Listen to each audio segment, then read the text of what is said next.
সেই প্রতীক্ষার মুহূর্ত। সঞ্চালক জানালেন, ছেলেদের ব্যালন ডি অর জয়ে প্রতিদ্বন্দ্বী দুজন, উসমান দেমবেলে ও লামিনে ইয়ামাল। আর দর্শক সারিতে তখন একটাই ধ্বনি, উসমান, উসমান।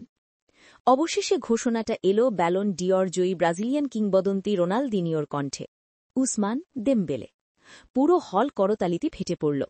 করতালিরত অতিথিদের আসনে তার প্রতিদ্বন্দ্বী ইয়ামাল।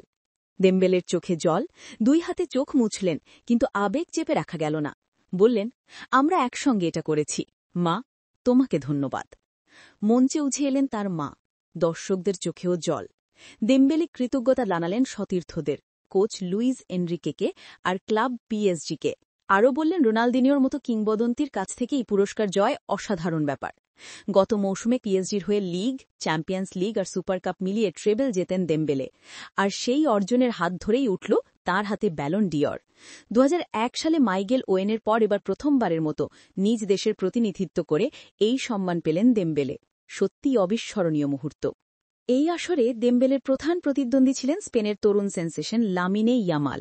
যদিও মূল ব্যালন ডিঅর তিনি জিততে পারেননি, তবে হাতে উঠেছে কোপা ট্রফি, 21 বছরের কম বয়সী সেরা খেলোয়াড়ের পুরস্কার।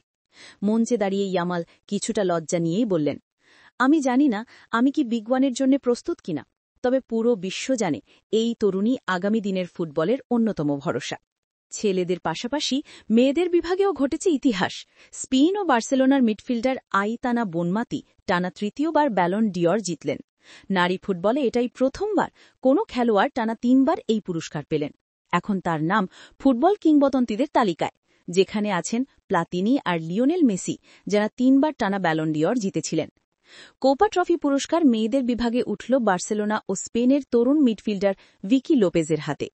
21 বছরের কম বয়সী সেরা খেলোয়াড় হিসেবে তিনিও এখন ভবিষ্যতের বড় তারকাদের তালিকায়। ব্যালন ডিঅরের আরেকটি বড় পুরস্কার বর্ষসেরা ক্লাব। মেয়েদের বিভাগে জয়ী হয়েছে ইংল্যান্ডের আর্সেনাল উইমেন্স টিম, আর ছেলেদের বিভাগে বর্ষসেরা ক্লাব হয়েছে দেমবেলের ক্লাব পিএসজি। পুরস্কার ঘোষণার মুহূর্তে পিএসজি সমর্থকদের উচ্ছ্বাস ছিল দেখার মতো। পিএসজিকে গত মৌসুম ট্রেবল জেতানো কোচ লুইস হেনরিকে জিতেছেন ছেলেদের বর্ষসেরা কোচের পুরস্কার ইয়োহান ক্রাইফ ট্রফি। মেয়েদের বর্ষসেরা কোচের পুরস্কার ইয়োহান ক্রাইফ ট্রফি জিতলেন ইংল্যান্ড নারী দলকে 2 বার ইউরো জেতানো নাচ কোচ সারিনা উইগম্যান। পুরো রাতটাই ছিল আবেগপূর্ণ, নাটকীয় আর স্মরণীয়। মঞ্চে যখন ট্রফি উন্মোচন হল, নাচ গানের মাধ্যমে সাজানো হল আয়োজন, সবার চোখ তখন ঝলমলে ট্রফির দিকে। কিন্তু এই রাতের সবচেয়ে বড় ছবি একজন আবেগপ্রবণ দেমবেলে। চোখে জল, হাতে ব্যালন ডিঅর আর পাশে মা। এই যেন এক ফুটবলারের ক্যারিয়ারের সেরা মুহূর্ত। এই যেন প্রমাণ, স্বপ্ন যদি বড় হয় আর পরিশ্রম যদি সত্যিকারের হয়, তাহলে একদিন সেটা সত্যিই পূরণ হয়। আপনাদের কাছে প্রশ্ন, আপনারা কি মনে করেন দেমবেলে আগামী কয়েক বছরেও ব্যালন ডিঅরের অন্যতম ফেভারিট হয়ে থাকবেন, নাকি ইয়ামাল আর নতুন প্রজন্ম খুব শিগগিরই তাকে টপকে যাবে? কমেন্টে জানিয়ে দিন আপনার মতামত।